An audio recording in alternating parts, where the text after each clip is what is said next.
नमस्कार, मैं नियाज खान और आप देख रहे हैं NMF न्यूज। उत्तर प्रदेश में अगले साल होने वाले विधानसभा चुनाव के लिए अभी से सियासी दंगल मचा हुआ है। सूबे के मुखिया योगी आदित्यनाथ ने जहां बजान बोलकर विरोधियों को छेड़ दिया है, तो वहीं अखिलेश यादव तो योगी के सरकारी बुलडोजर से ही चिढ़ गए हैं। योगी और अखिलेश के बीच मची इस लड़ाई के बीच अब हैदराबादी सांसद असदुद्दीन ओवैसी को सीएम योगी के बैल और भैंस से दिक्कत हो गई है और लगे उनके खिलाफ हमला बोलने। लेकिन योगी पर ओवैसी का इस तरह बरसना शायद माइक को भी अच्छा नहीं लगा और छोड़ दिया साथ। उसके बाद फिर जो हुआ उसे देखकर आप भी हैरान रह जाएंगे। माइक छोड़िए, हमारी आवाज अच्छी है। दरअसल अभी सोमवार को ही सीएम योगी ने प्रदेश मीडिया कार्यशाला को संबोधित किया था। इसी दौरान उन्होंने सूबे में बहन बेटियों के सुरक्षित होने का दावा करते हुए कह दिया था कि पहले न सिर्फ बहन बेटियां सुरक्षित नहीं थी, यहां तक कि पश्चिमी यूपी में तो भैंस और बैल भी सुरक्षित नहीं थे। पश्चिमी उत्तर प्रदेश में हम लोग सभा करने के बाद मैं अक्सर क्या करता था कि अंतिम सभा में वहां पर हेलीकॉप्टर छोड़ देता था और कार से फिर निकलता था, तो 2-3 सभाएं और करते हुए दिल्ली निकल जाते थे। तो मैंने कहा किसी कार्यकर्ता के यहाँ अगर रुकने के लिए होता था तो परिवार की महिलाएं आती थी, सबसे पहले एक ही बात करती थी कि क्या उत्तर प्रदेश में सुरक्षा का माहौल हो पाएगा। बेटियां असुरक्षित थी, बहनें असुरक्षित थी, और मैंने कहा और तो और एक सामान्य बैलगाड़ी और भैंसावान भी जाता है तो उसके जो भैंस या उसका भैंसा या उसके बैल भी सुरक्षित नहीं थे। क्या आज पश्चिमी उत्तर प्रदेश में, ये पूर्वी उत्तर प्रदेश में इस प्रकार की समस्या नहीं थी, लेकिन पश्चिमी उत्तर प्रदेश में समस्या थी। मैंने कहा क्या आज कोई बैलगाड़ी के बैल या किसी भैंसे को या किसी बालिका को या किसी महिला को कोई जबरन उठा सकता है क्या? उन्होंने कहा नहीं, आज तो नहीं, आज तो अपराधी गले में तख्ती टांग करके थाने में जाते हैं कि साहब एक बार बकस दो, हम सब्जी बेच करके अपने परिवार को पाल लेंगे। तो मैंने कहा क्या ये अंतर नहीं दिखाई दे रहा? क्या ये अंतर नहीं है?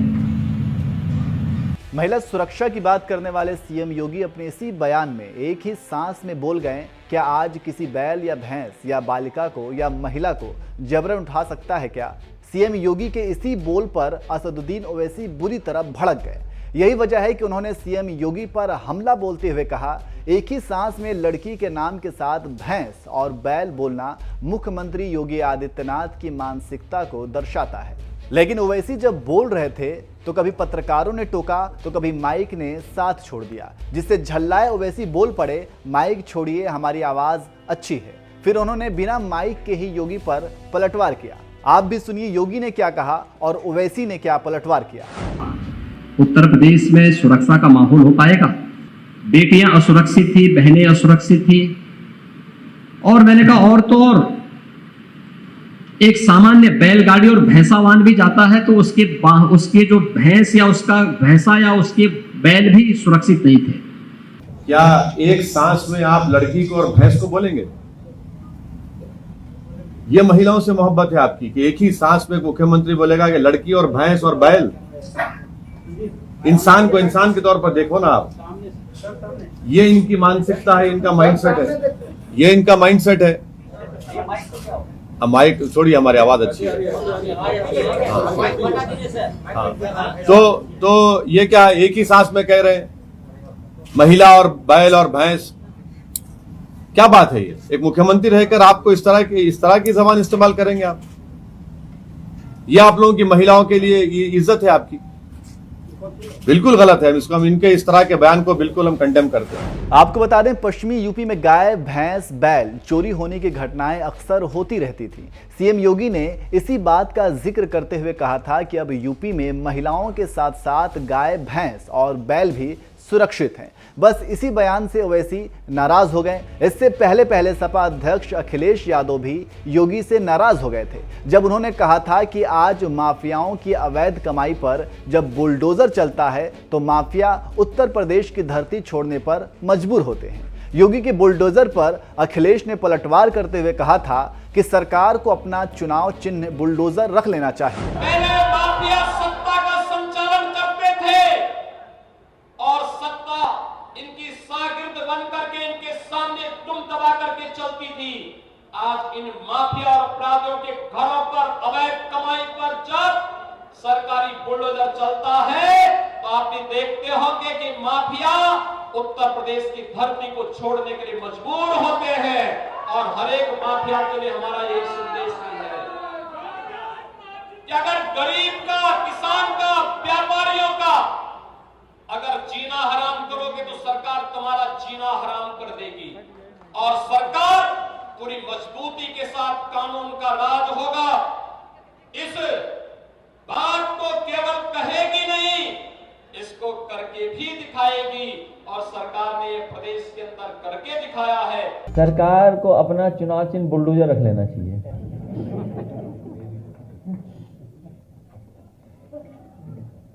ये सबसे बड़ी उपलब्धि सरकार की है कि इनका पास बुलडोजर है। बुलडोजर में स्टीयरिंग होता है। अभी बुलडोजर इधर चल रहा है, स्टीयरिंग घूम जाएगा तो बुलडोजर किधर चलेगा। और मैंने कई मौके पर कहा, फिर कहता हूं इस बार, ये जो मुख्यमंत्री आवास पीछे बना हुआ है इसका भी नक्शा पास नहीं है। अखिलेश ओवैसी लगातार योगी आदित्यनाथ पर हमला बोल रहे हैं, ये बात तो फिलहाल समझ में आती है, लेकिन दोनों ही यूपी में चुनाव लड़ने जा रहे हैं। लेकिन लोगों को हैरानी तो तब हुई जब किसानों के हक की बात करने वाले भारतीय किसान यूनियन के नेता राकेश टिकैत भी राजनीति करने लगे। उन्हें तो मोदी सरकार से कृषि कानूनों को खत्म करने के लिए लड़ाई लड़नी चाहिए थी, लेकिन वो लगे सियासत करने और AIMIM को बीजेपी की बी टीम बताकर ओवैसी पर ही हल्ला बोल दिया। बीजेपी का चाचा जान आ चुका है उत्तर प्रदेश में, ओवैसी नाम का इनका चाचा जान है, बीजेपी का चाचा जान और आ चुका है उत्तर प्रदेश में। उसका सहारा लेंगे, उसको फुल आशीर्वाद है। वो गाली देगा, ये कोई मुकदमा दर्ज नहीं करेंगे। वो कुछ भी कहेगा, इनका चाचा जान है, बुला करे बहुत मन्नतों के बाद में आ चुका है वो यहाँ पे, वो बर्बाद करेगा इस किसानों को यहाँ से। ये सब A और B टीम है, इनकी चाल समझने की जरूरत है आपको। और आपने देख भी लिया होगा, ये षड्यंत्र रचेंगे, ये चुनाव के टाइम पे भी षड्यंत्र रचेंगे। आपने जिला पंचायत में देखा, अगर बागपत के लोग मजबूत ना होते तो कोई जीत सकता था? क्रांतिकारी लोग थे बागपत के। अब ओवैसी को किसान कानून से भला क्या लेना देना, वो तो यूपी में चुनाव लड़ने की तैयारी कर रहे हैं, लेकिन किसान पंचायत के नाम पर रैलियां करने का आरोप झेलने वाले राकेश टिकैत ओवैसी पर बयानबाजी करने में लग गए हैं, जैसे वो भी यूपी चुनाव लड़ने जा रहे हैं। वैसे चुनाव से याद आया, आपको बता दें, उनके अपने ही गढ़ पश्चिमी यूपी में ही जनता एक बार नहीं 2 बार उन्हें नकार चुकी है। राकेश टिकैत पहली बार जब साल 2007 के यूपी विधानसभा चुनाव में मुजफ्फरनगर की खतौली विधानसभा सीट से निर्दलीय चुनाव लड़े तो बुरी तरह हार का सामना करना पड़ा।